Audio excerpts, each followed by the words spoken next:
आज हम आपके लिए लेकर आए हैं गुरु दक्षिणा कहानी। एक बार एक शिष्य ने विनम्रता पूर्वक अपने गुरुजी से पूछा, गुरुजी, कुछ लोग कहते हैं कि जीवन एक संघर्ष है, कुछ अन्य कहते हैं कि जीवन एक खेल है और कुछ जीवन को एक उत्सव की संज्ञा देते हैं। इनमें कौन सही है?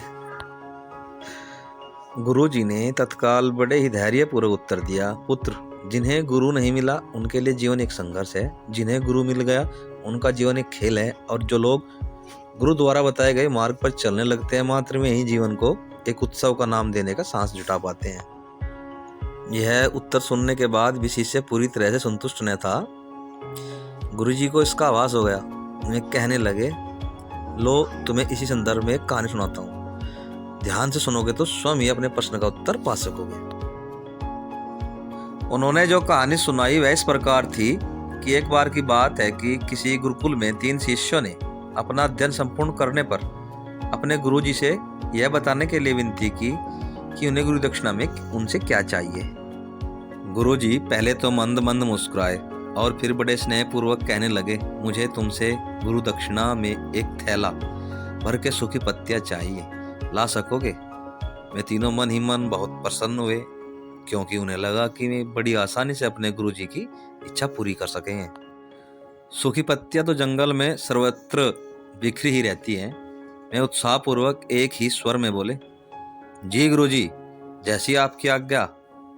अब वे तीनों शिष्य चलते चलते एक समीपस्थ जंगल में पहुंच चुके थे। लेकिन यह देखकर कि वहां पर तो सूखी पत्तियां केवल एक मुट्ठी भरी थी, उनके आश्चर्य का ठिकाना न रहा। वे सोच में पड़ गए कि आखिर जंगल में कौन सूखी पत्तियां उठाकर ले गया होगा। इतने में ही उन्हें दूर से आता हुआ कोई किसान दिखाई दिया। वे उसके पास पहुंचकर उससे विनम्रता पूर्वक याचना करने लगे कि वह उन्हें केवल एक थैला भर सूखी पत्तियां दे दे। अब उस किसान ने उनसे अक्षमा याचना करते हुए उन्हें यह बताया कि वह उनकी मदद नहीं कर सकता, क्योंकि उसने सूखी पत्तियों का ईंधन के रूप में पहले ही उपयोग कर लिया था। अब वे तीनों पास में ही बसे एक गांव की ओर इस आशा से बढ़ने लगे थे कि वो हो सकता है वहां उस गांव में उनकी कोई सहायता कर सके। वहां पहुंचकर उन्होंने जब एक व्यापारी को देखा तो बड़ी उम्मीद से उससे एक थैला भर सूखी पत्तियां देने के लिए प्रार्थना करने लगे। लेकिन उन्हें फिर से एक बार निराशा ही हाथ आई, क्योंकि उस व्यापारी ने तो पहले ही कुछ पैसे कमाने के लिए सूखी पत्तियों के दोने बनाकर बेच दिए थे। लेकिन उस व्यापारी ने उदारता दिखाते हुए उन्हें एक बूढ़ी माँ का पता बताया, जो सूखी पत्तियां एकत्रित किया करती थी। पर भाग्य ने यहाँ पर भी उनका साथ नहीं दिया, क्योंकि वह बूढ़ी माँ तो उन पत्तियों को अलग अलग करके कई प्रकार की औषधियां बनाया करती थी। अब निराश होकर वे तीनों खाली हाथ ही गुरुकुल लौट गए। गुरुजी ने उन्हें देखते ही स्नेहपूर्वक पूछा, पुत्रो, ले आए गुरु दक्षिणा? तीनों ने सर झुका लिया। गुरुजी द्वारा दोबारा पूछे जाने पर उनमें से एक शिष्य कहने लगा, गुरुदेव, हम आपकी इच्छा पूरी नहीं कर पाए। हमने सोचा था कि सूखी पत्तियां तो जंगल में सर्वत्र बिखरी ही रहती होगी, लेकिन बड़े ही आश्चर्य की बात है कि लोग उनका भी कितनी तरह से उपयोग करते हैं। गुरुजी फिर पहले की तरह मुस्कुराते हुए प्रेम पूर्वक बोले, निराश क्यों होते हो? प्रसन्न हो जाओ।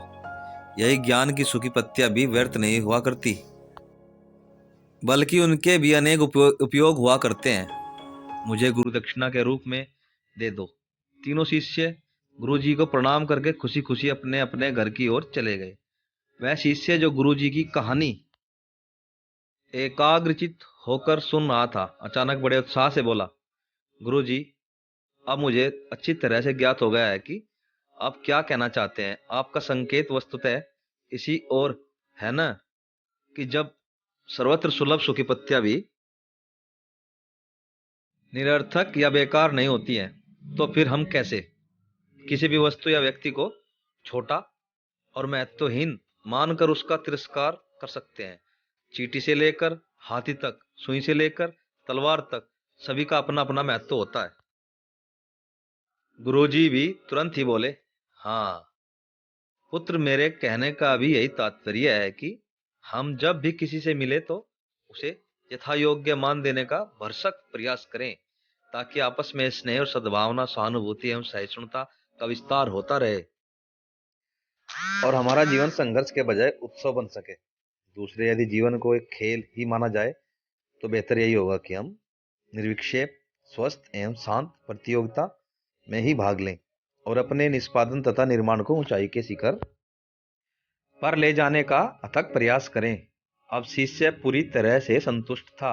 अंततः मैं यही कहना चाहता हूं कि यदि हम मन, वचन और कर्म, इन तीनों ही स्तरों पर इस कहानी का मूल्यांकन करें तो भी यह कहानी खरी ही उतरेगी।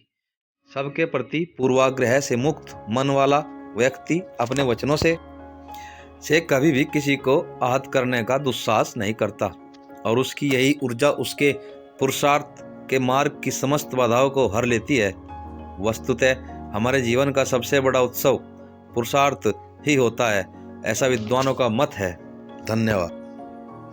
हमारे चैनल को ज़्यादा से ज़्यादा सब्सक्राइब करें, वीडियो को लाइक शेयर करें और कमेंट बॉक्स में लिखकर बताएं आज की कहानी